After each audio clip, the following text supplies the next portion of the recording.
Mais uma vez, a oposição venezuelana grita, esperneia e faz algazarra, põe o país de cabeça para baixo, em nome de dizer que houve fraude eleitoral. E, como sempre, ela nunca tem provas. Desde 1998 até agora, 2024, já são 30 episódios de eleições ou plebiscitos, né? Dentre eleições e plebiscitos, já são 30 vezes e, obviamente, desses 30, 28 ganhou o chavismo. As duas vezes que se ganhou a oposição, nada ocorreu e o chavismo obedeceu aos resultados numa boa. Mas, desde o início do chavismo, você tem toda essa situação. E vamos falar especificamente aqui do caso do Maduro, que, obviamente, da eleição de 2013, 2018 e agora da 2024, evidentemente, o número de votos para ganhar diminuíram, mas tem a ver também com a saída de venezuelanos do país, cerca de 7 milhões, quase 20% da população. Então, obviamente, o número daqueles que votariam nele diminuíram, sem sombra de dúvidas. Mas é importante salientar o seguinte: em 2013, quando o Maduro ganhou do Henrique Capriles, o que aconteceu em seguida, em 2014? O fenômeno dos guaribas. Ora, o fenômeno dos guaribas foram aqueles tumultos, aquelas brigas, aquelas situações que a direita venezuelana organizou na forma de barricadas para tentar derrubar o governo do Maduro. Em 2018, simplesmente a oposição não participou das eleições porque sabia que iria perder, e o que fez em seguida?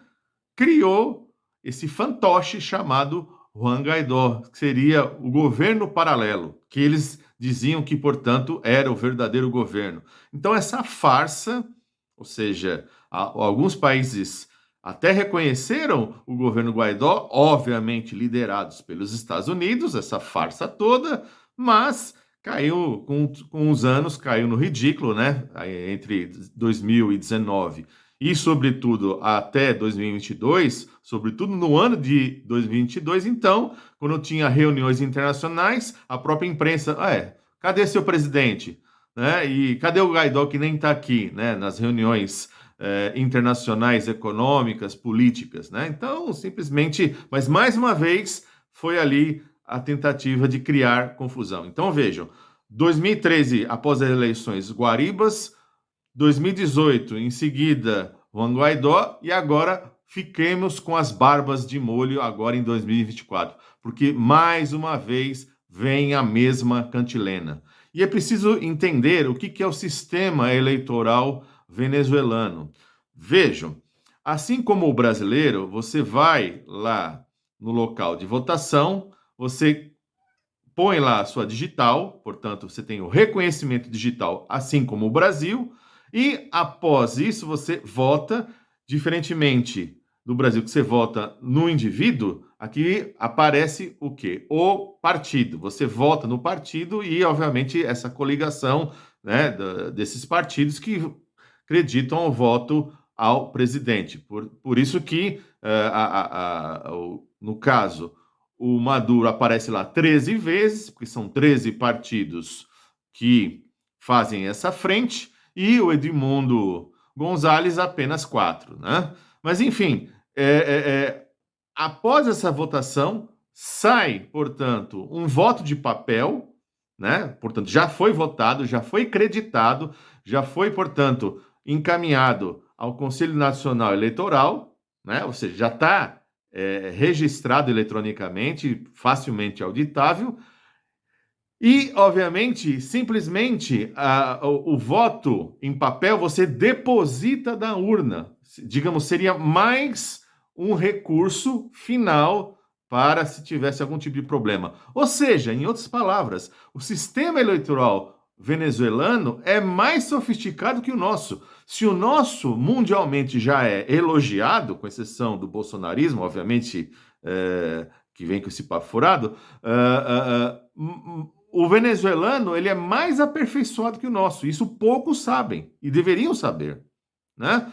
Portanto, a gente não tem que ficar aí ouvindo essa grande imprensa brasileira, né? Veja aí a manchete, por exemplo, a primeira página da Folha de São Paulo, né? E em seguida o seu editorial, e da mesma forma a capa do Estadão e também o seu editorial. Ou seja, se a gente for atrás da nossa grande imprensa, a gente nunca vai ter uma noção verdadeira das coisas, porque são completamente comprometidas e enviesadas. Vale lembrar que, portanto, a gente sabe que tem limitações, o chavismo, o próprio governo Maduro, né? Lembre-se que a eleição dele agora se faz por uma frente chamada Socialista Unido da Venezuela, e a gente sabe que socialismo é outra coisa, né? Ali, quando muito, você tem uma resistência ao domínio imperialista estadunidense, que quer, obviamente, locupletar, né, tomar o petróleo. Aliás, a grande opositora, a Marina Corina Machado, que está aí dizendo agora que o Edmundo Gonçalves ganhou com 70% dos votos e apenas 30% para Maduro. Ou seja, ridículo. Eu tomo aqui as palavras do Brendo Altman, né, que diz que levar a sério a Maria Corina Machado é a mesma coisa que levar a sério a Damares. Só que eu acrescento uma coisa que é importante, né? A Marina Corina Machado, que é uma ex-deputada, ela, diferentemente da Damares, que quando fala fica nitidamente que está subindo na goiabeira, ela, como ex-deputada, é mais eloquente, ela, digamos, é o braço direito aí do trumpismo, defende com unhas e dentes a privatização da PDVSA, então é uma figura muito perigosa, não é à toa que o Elon Musk a defende com unhas e dentes. Claro, é preciso colocar alguns pontos importantes sobre a economia venezuelana que tem que ficar claro, claro, não tem a ver com o socialismo.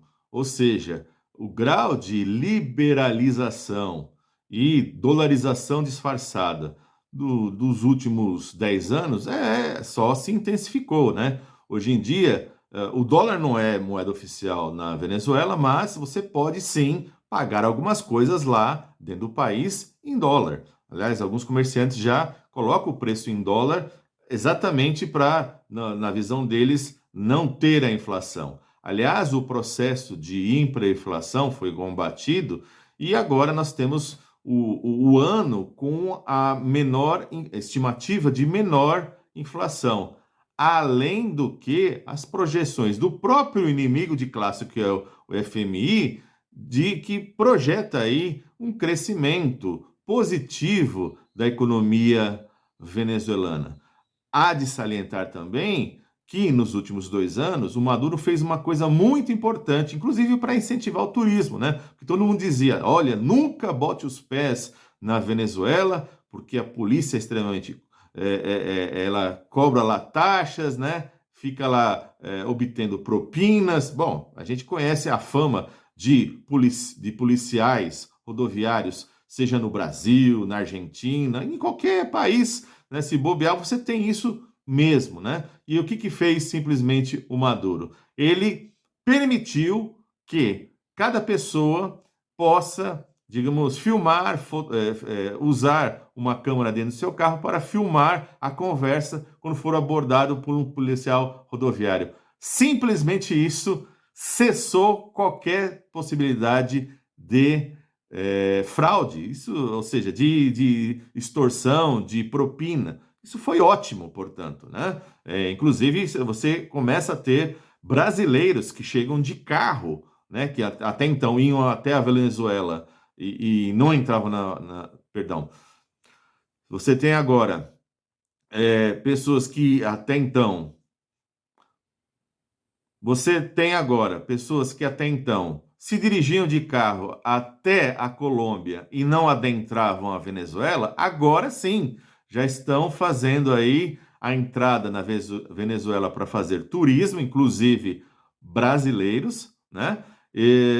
Obviamente, até por a Venezuela ser, digamos, o país não grato aos olhos do imperialismo, ainda continua muito caro uma passagem para a Venezuela. Lembre-se que sai praticamente o mesmo preço você pegar uma passagem do Brasil para a Alemanha, tem que atravessar, portanto, o Oceano Atlântico, sai praticamente o mesmo preço para ir do Brasil à Venezuela. Isso é o próprio boicote que é feito aqui internamente, claro.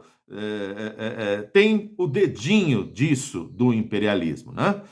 Então, portanto, a gente tem que ficar atento com o que vai acontecer nos próximos dias aí com a Venezuela e, obviamente, sim, o Maduro ganhou legitimamente e, como das outras vezes, né, a extrema-direita vai tentar balbuciar, aliás, tentar não, já está tumultuando, porque é só isso que ela sabe fazer. É assim que ela sempre agiu e é assim que ela foi doutrinada pelo imperialismo. Ok?